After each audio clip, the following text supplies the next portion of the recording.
going over the current state of it. Well, it looked like Adam Silver has to insert himself into this whole situation because for whatever reason, these WNBA owners and these WNBA players cannot figure it out.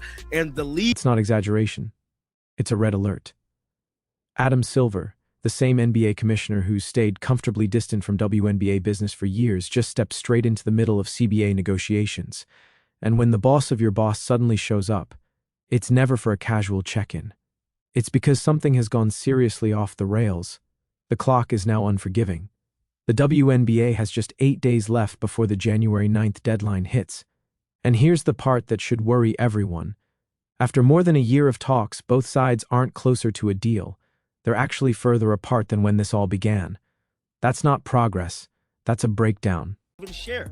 The WNBA has been running pretty much on bankrupt tendencies for the last 30 years. These owners has not made a profit. I don't know why these players keep trying to erase the past 30 years. Like, y'all can't just press rewind, fast forward, and speed up till today. So what y'all popping right now, y'all has not ever been popping like this before. They're calling it a historic offer. But here's what they're not saying, and why players keep walking away from it. On paper, it looks huge. A $1 million base salary and a team salary cap jumping from $1.5 million all the way to $5 million. That pushes the average player paycheck to about $417,000. Sounds like a win, right? Especially when you remember that just 3 years ago, players were making barely a third of that. Then come the extras meant to sweeten the deal. Full housing covered, comprehensive health care, and better travel conditions. All things players have been demanding for years. So why the pushback? Because buried in the fine print is where everything changes. The league's revenue-sharing proposal promises players 50%, but only of a very specific revenue bucket. That bucket conveniently leaves out media rights money and subtracts certain expenses before the split even happens.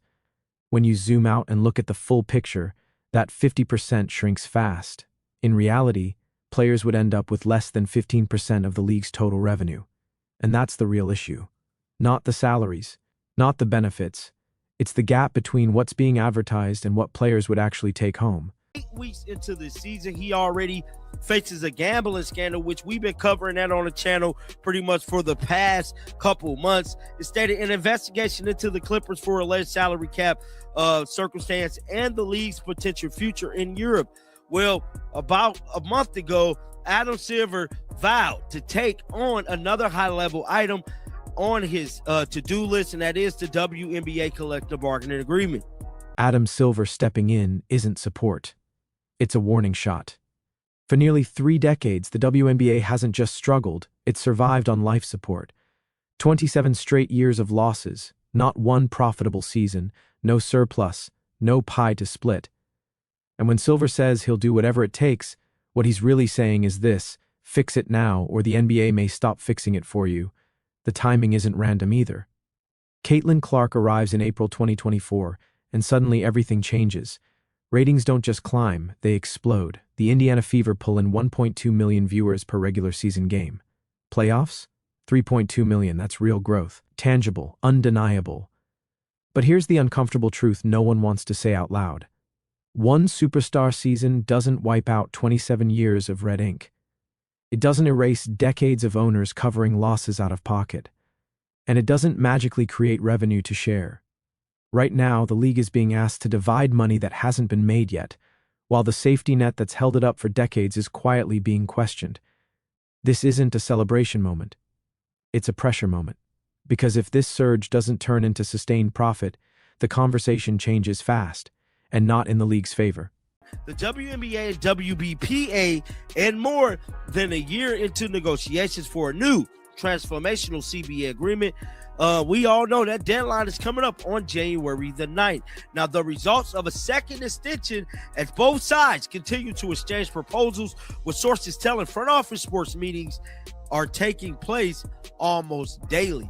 Players are not feeling hopeful as Silver. So it looked like players is telling. Here's where things stop being subtle and start getting messy. Because the same player publicly welcoming Adam Silver's involvement is also sitting on the other side of the negotiating table. Breanna Stewart isn't just a star, she's the vice president of the Players Union's executive committee, one of the people directly negotiating with league ownership. And here's the twist nobody wants to say out loud. Stewart also co-founded Unrivaled, a brand new 3-on-3 league launching this month, built as an alternative to overseas play. Now pause for a second and really think about that. If the WNBA hits a lockout, where do elite players go to stay sharp and still get paid? Suddenly, Unrivaled becomes the only option in town. It doesn't stop there. Nafisa Collier, Stewart's co-founder at Unrivaled, is also deeply involved in these same CBA negotiations. That's why quiet conversations around the league are getting louder.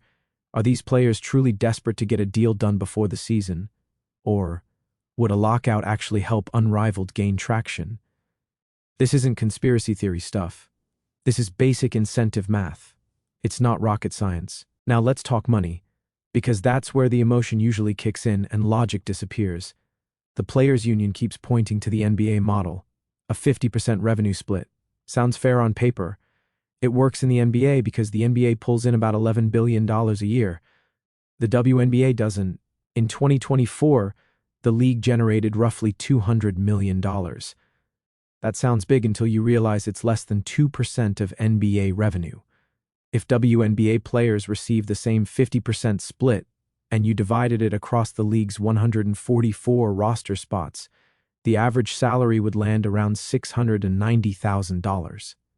That's actually higher than the $417,000 currently being discussed. But there's a catch, a huge one. That math only works if the league is profitable. It isn't.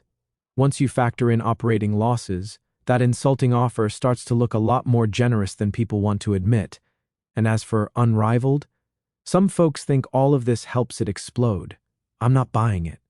I don't see it being a major factor this year, and honestly, unless something dramatic happens, a massive player move or a real controversy, I don't even see it being relevant. This is where things start to get uncomfortable. Earlier this month, the league put a proposal on the table that included a $1 million base salary, according to multiple sources close to the negotiations. Sounds huge, right? But here's the catch. The revenue-sharing model would give players 50% of a revenue metric that doesn't include all revenue and subtracts expenses first. When you do the math, players would actually end up with less than 15% of total league revenue. And that's where Kelsey Plum's comments from December become really revealing.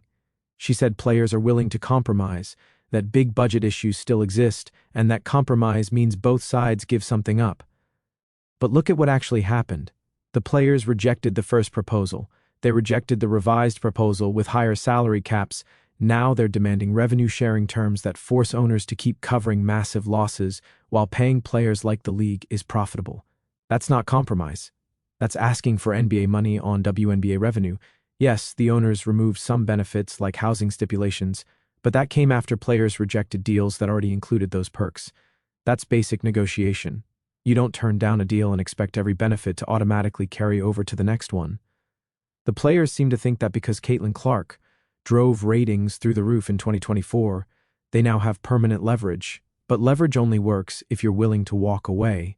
And walking away from the WNBA means there might be no league left to come back to. That's why Adam Silver stepping in matters so much.